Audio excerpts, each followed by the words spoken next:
Welcome back to ABC24 This Week. Let's show you the numbers from this budget that matter most anyway, because they affect your pocketbook. And that's exactly how these revenues are being increased for the city budget. That 49-cent increase in the property tax rate we mentioned, a $12 increase in the solid waste fee per month, and a $30 increase, a doubling of the car registration fee.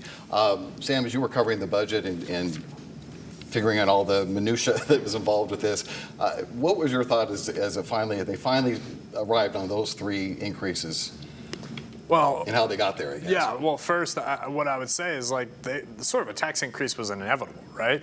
Like, as the mayor said, when you were looking at such a whole, by law, you have to have a balanced budget in the city of Memphis. It's not the federal government. You can't run things up on the credit card for tomorrow, all right? And so, but the solid waste fee hike going to $12 is really crucial here. It's going to cost people a lot of money. That's an extra $144 a year. That's your Netflix subscription. That's real, particularly to lower income people. But you also have to realize that the general fund of the city has been subsidizing trash service for decades, right? And so now you're sort of trying to have a solid waste fund that pays for itself, having a city service that is paying for the service being provided. And I think that's a big essential thing here. And then the car registration fee, it's kind of mind-boggling that hadn't been raised since 1982. Inflation's gone up a lot since then. Yeah, and as it has in the past 12 years that we've gone without a property tax increase, Mark. So, you know, you look at how property values have maybe not gone up by as much, and there really was not much of a choice, even though they're not very popular to raise fees and taxes. Well, you know, in the mayor's interview, he was very diplomatic. He didn't say anything about the previous administration, but now he owns it. And he actually said, we own it. And I think what's really important from here on is he identifies goals that are measurable, they're specific. He can report on those each month. I think we need to hear a monthly report on what is moving the needle. Choose things like crime that we can actually monitor those goals. Do not choose things like blight. As a former county commissioner, you can dump as much money as you want on blight, but most of the citizens will not see an entire block that you may have addressed the blight. Pick very specific goals, deliver on those goals.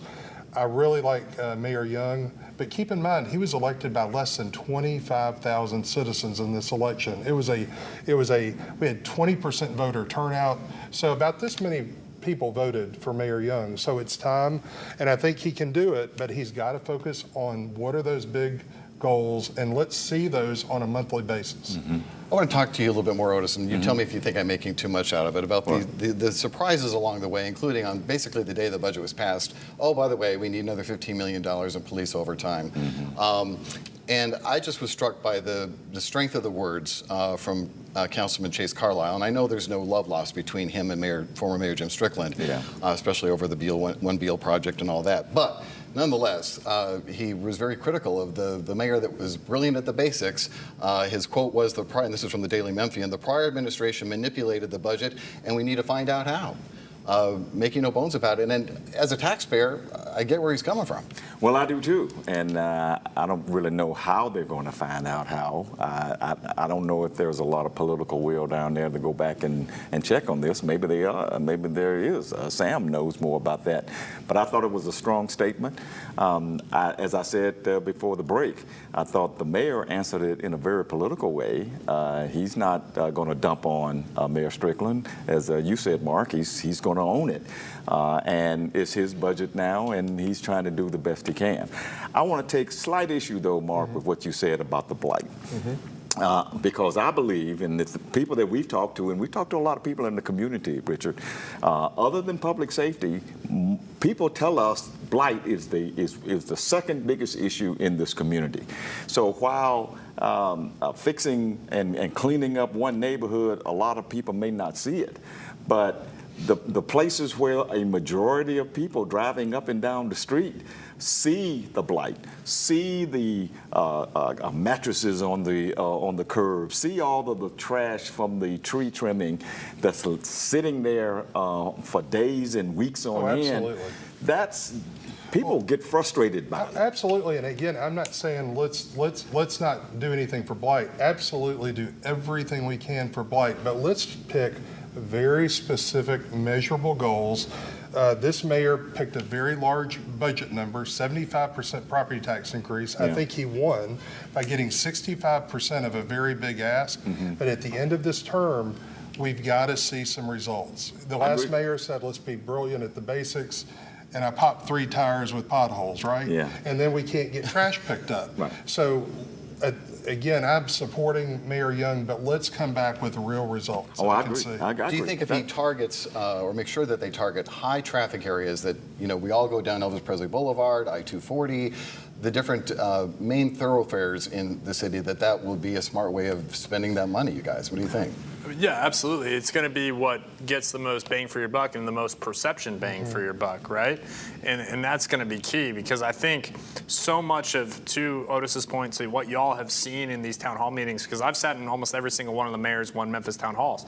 People want to see a prettier city. Yes. They want to see things for kids to do, Right. because they know there is a path that kids go down before they turn to crime. Right? And they want to see these things, and they want to feel better about the city, because so much of this, as he was saying in the interview, the mayor was saying in the interview, is changing the narrative of this place. And a prettier city, a place that once was the cleanest, most beautiful city in America, Right. looking pretty ugly, that means a lot. Yeah. He also cannot do it by himself. And I think Mayor Young needs to direct all of us as citizens in Memphis, citizens in Germantown, what can we all do to help the mayor? He's going to have to articulate what are those things. If we want to be the cleanest city in America, how are we going to make that happen? Right. Remember the good old Adopt a Highway program where there was a sign Absolutely. and businesses would get involved and their employees would clean up a certain 1 mile stretch or whatever? Right. Why not challenge Memphis's business community to do that? And we used to have the Beautiful Business Awards Absolutely. every year. The Commercial Appeal sponsored that every year, and I went to the award events. We just don't see enough of that. But another thing that Sam pointed out in his article, especially about the solid waste increase, was that a lot of that money is also going to salary increases for the AFSCME workers, which is fine. I mean, anytime you can raise the level of a pay, especially with the inflation that we have right now, that's a good thing. So we are talking about some salary increases that go with this, but we have to pay attention to cleaning up the city. Yeah. And having those workers get a salary increase, like police and fire have been taken care of during the Strickland administration. Yeah. Pretty much every other city employee base did not. And there isn't a more essential group of workers to the functioning of society than those who pick up the trash. No question. Yeah, couldn't agree We've seen that in this, that's the history of Memphis. Is Right. that? Absolutely. All right, we're going to take a break now. We're going to come back and talk about the Shelby County mayor's race and the names that are being floated around right after this.